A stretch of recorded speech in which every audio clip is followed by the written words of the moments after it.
नमस्कार दोस्तों, स्वागत है द एमके वाइब्स में।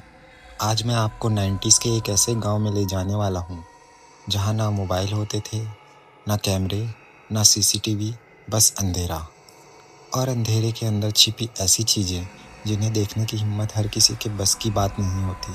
यह कहानी है एक साधारण से परिवार की, जिनके घर की दीवारों पर अचानक रात को परछाइयाँ चलने लगी और उनमें से एक परछाई उनके अपने ही घर के एक सदस्य को अपने वश में कर लेती है। और फिर एक तांत्रिक आता है जो उन्हें बताता है कि यह कोई सामान्य आत्मा नहीं है, यह छाया है जो जिसे पकड़ ले उसे उसका नहीं रहने देती। तो हेडफोन लगा लीजिए, क्योंकि ये कहानी 90s की है, पर इसका डर आज भी उतना ही जीवित है। साल 1996, मध्य प्रदेश का एक छोटा सा गांव देहुनी।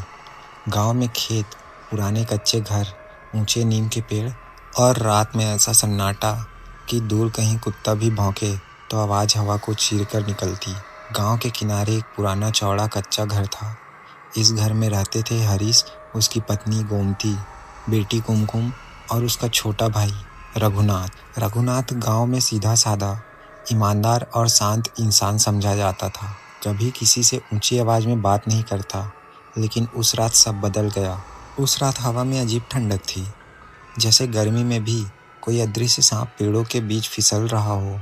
हरीश अपने आंगन में चारपाई पर बैठा था। करीब रात के 11 बज रहे थे। अचानक नीम के पेड़ के नीचे किसी के कदमों की आवाज़ आई, ठक ठक, धीमी, जैसे कोई नंगे पांव मिट्टी में चल रहा हो। पर तभी एक काली आकृति पेड़ की दूसरी ओर से उसके सामने से गुजरी।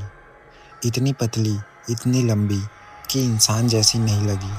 और सबसे डरावनी बात, वह आकृति जमीन पर छाया नहीं डाल रही थी। अगले ही पल वो गायब। हरीश ने खुद को समझाया, थकान होगी, चलो सोते हैं। लेकिन डर की पहली लकीर पड़ चुकी थी। अगली सुबह रघुनाथ देर तक नहीं उठा। वह हमेशा सबसे पहले उठकर कुएं से पानी भरता था, लेकिन आज उसकी रसोई में आवाज़ तक न आई। गोमती बोली, उसे देखो, कहीं बीमार तो नहीं। हरीश अंदर गया। रघुनाथ बिस्तर पर चुप लेटा था, लेकिन उसका चेहरा अजीब था।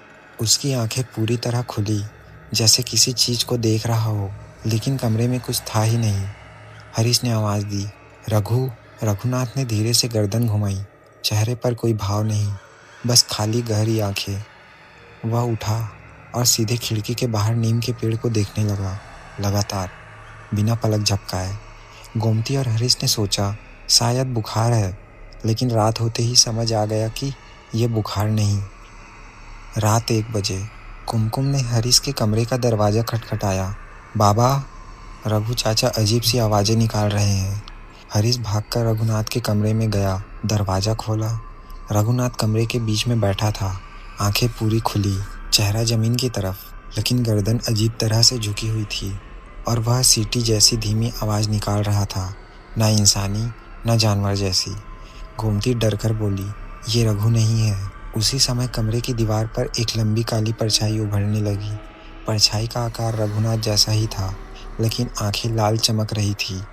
हरीश ने बच्चों को बाहर निकाला, दरवाज़ा बंद किया, लेकिन बंद दरवाजे के पीछे से रघुनाथ की नहीं, किसी और की हंसी गूंजने लगी।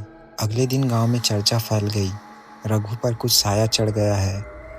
लोगों ने बताया कि नीम के पेड़ के नीचे पहले भी कई अजीब चीज़ें हुई हैं।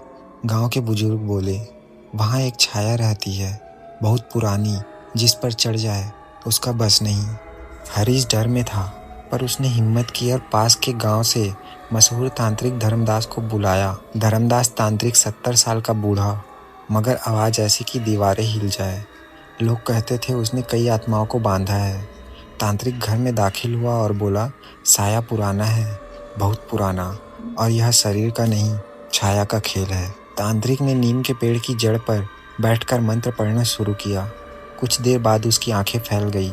यह कोई आम आत्मा नहीं, यह छाया है, एक ऐसा रूप जो पूरी तरह अंधेरे से बना होता है, जो जिस पर चढ़ जाए उसका रूप, उसकी आवाज़, उसका चेहरा तक बदल देता है। गोमती रोते हुए बोली, क्या रघु को बचाया जा सकता है? तांत्रिक ने हाथ उठाया, अगर थोड़ी भी देर हुई, वह शरीर को पूरी तरह ले लेगी। तांत्रिक ने रघुनाथ को कमरे के बीच में बिठाया, उसके चारों ओर चावल की राख से एक गोला खींचा और फिर मंत्र पढ़ना शुरू किया।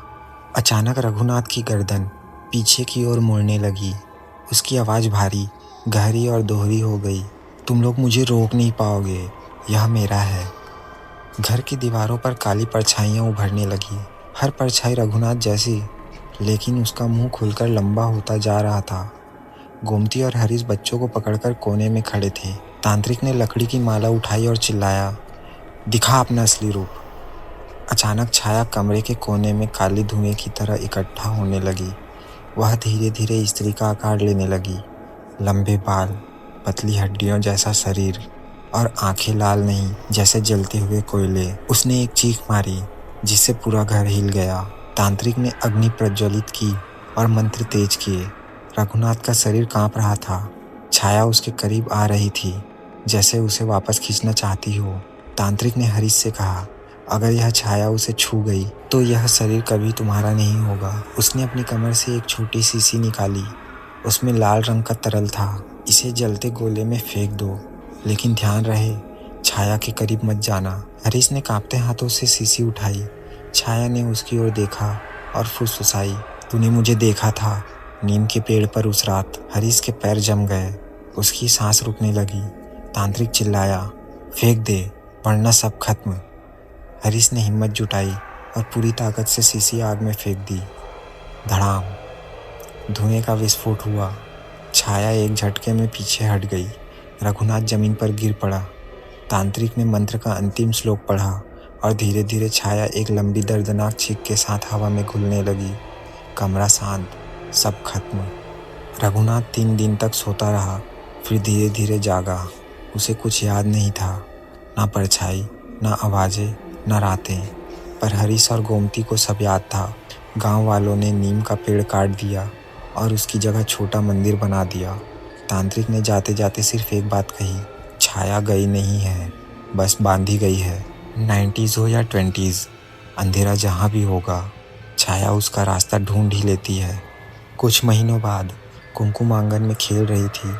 नीचे ज़मीन पर धूप थी, लेकिन उसकी पीठ पर पड़ी छाया उसकी नहीं थी।